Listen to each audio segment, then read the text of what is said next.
Hi everyone, welcome to my YouTube channel. నేను మీ జ్యోతి. ఈరోజు మన కిచెన్లో వచ్చేసరికి ఎగ్ కర్రీ అండి. అదేనండి టమాటా ఎగ్ కర్రీ. సూపర్గా ఉంటుందండి ఇలాగని చేసుకుని తింటే. ప్రాసెస్ చూసేద్దారండి. స్టవ్ ఆన్ చేసి గిన్నె పెట్టేసి ఫస్ట్ బాయిల్డ్ ఎగ్స్ అన్ని బాగా ఉడకబెట్టుకోవాలండి. ఉడకబెట్టుకున్న తర్వాత కొంచెం ఆయిల్ వేసి 1 teaspoon salt, 1 teaspoon పసుపు వేసి బాగా ఫ్రై చేయండి గోల్డెన్ కలర్ వచ్చేలాగా. అవి ఫ్రై చేసేది ఇంకా పక్కన పెట్టేసేయండి. చూడండి ఎంత చక్కగా వేగాయో.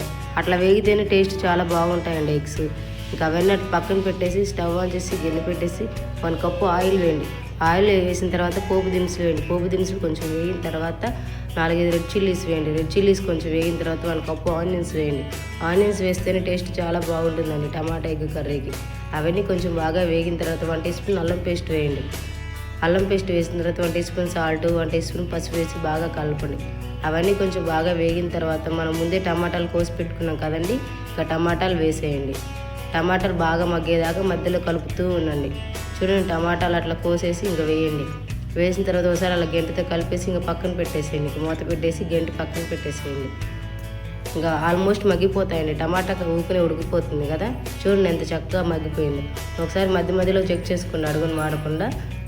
అట్లా కలిపి ఒకసారి మళ్ళీ అలా ఇంకా మూత పెట్టేసేయండి. మళ్ళీ టమాటాలు బాగా మగ్గిన తర్వాత 1 టీ స్పూన్ కారం, 1 టీ స్పూన్ సాల్ట్ వేసి బాగా కలుపుకోండి. ఆల్మోస్ట్ టమాటాలు మగ్గిపోయాయి కదండి. ఒకసారి ఇంకా అవన్నీ వేసి అలా కలిపేసేయండి.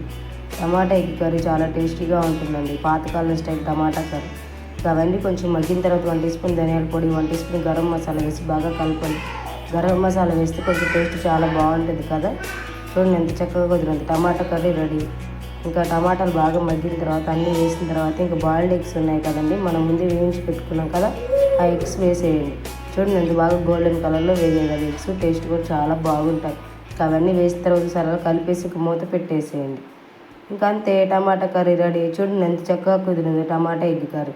ఇలా కానీ చేసుకుని తింటే చాలా టేస్టీగా ఉంటుందండి. అన్నంలో కానీ బగారా రైస్లో కానీ సూపర్గా ఉంటుంది. చపాతీలోకి అయితే ఇంకా అద్దరిపోతుందండి.